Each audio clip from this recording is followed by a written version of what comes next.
guys, welcome to and/or welcome back to my channel yet again this week. In keeping with our theme from last week, today we are going through 5 of my personal favorite tips or most practical tips that I find are applicable to students who want to travel basically on a budget. My first one, and these are not in any particular order, would be to plan ahead. Of course, that seems kind of obvious, but trust me, planning ahead would dictate your destination first of all. As we all know, some places, especially here in Europe where I am, some places it could be like 20 euros to go there, or maybe even 30.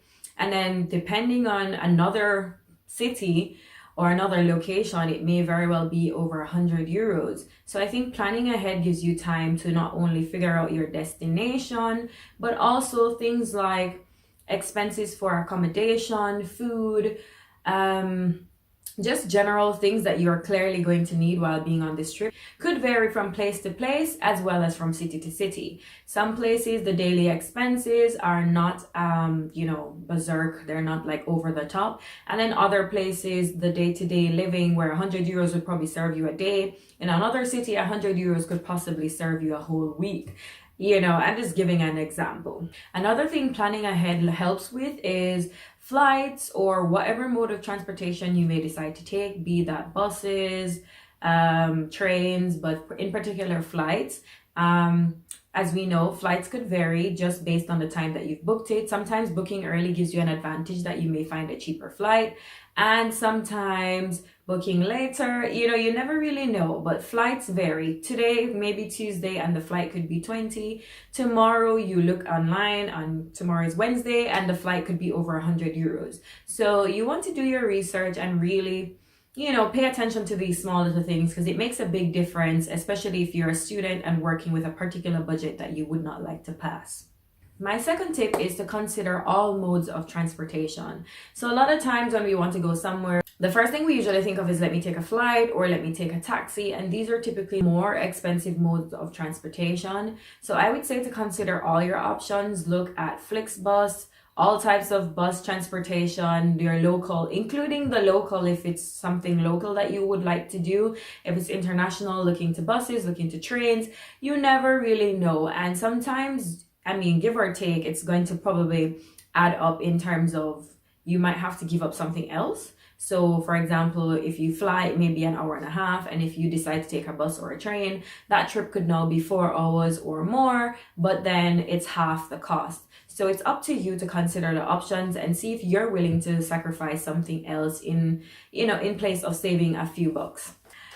My third tip is to possibly, for those who can, downgrade maybe your place of stay. And when I say downgrade, I mean in terms of price, because these days hostels and Airbnbs could be pretty nice. You might find that they might be nicer than if you decided to stay at a hotel.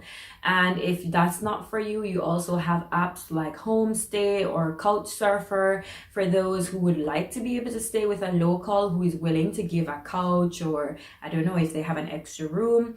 That could be a much, much cheaper alternative to, staying in a fancy 5-star hotel.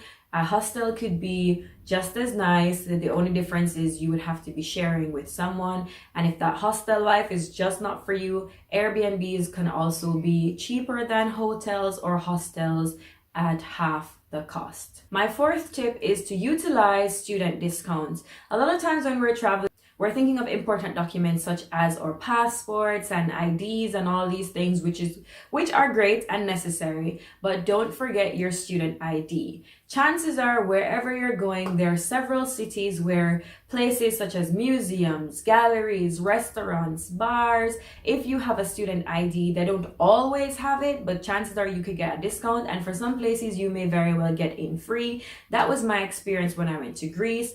I found that a lot of the museums and attractions that I wanted to go to were significantly discounted because I had my student ID. In addition to that, you have transportation like URail, EURAIL, URail. They also have some student discounts sometimes. So if you're in Europe and are traveling from place to place in Europe, that's a good alternative as well.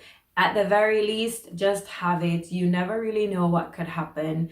It's just good to have it, even if nothing comes up. Fifth and finally, I would say use your layover as an opportunity to explore that city. For those of us who like to travel, I know when I travel, I tend to go to multiple cities at a time. And therefore, let's say recently I went to Venice. I didn't just stay in Venice. I also went to Pisa. I went to Rome.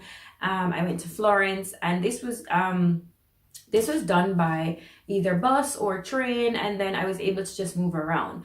What I mean by utilize your layovers, if you're not planning to stay somewhere too long, let's say you're moving from one city to another and you arrive sometime really early in the morning, let's say 7 a.m., and then your next mode of transportation maybe leaves at 9 p.m., then you have a whole day in that city to explore. It could be really easy to just take a flight and then wait a couple hours in the airport and then go. But then why not take a bus or a train and then use that day that you have to explore that city? So there you go. That would be another city that you had the time to explore and look around without having to come back to that country.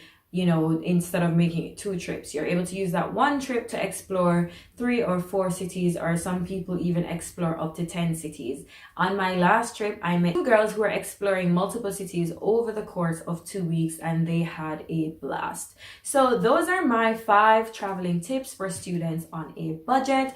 I do hope they were helpful to you. If you have other tips yourself, go ahead and leave them in the comments below. Chat to me in the comments as well. And until next week.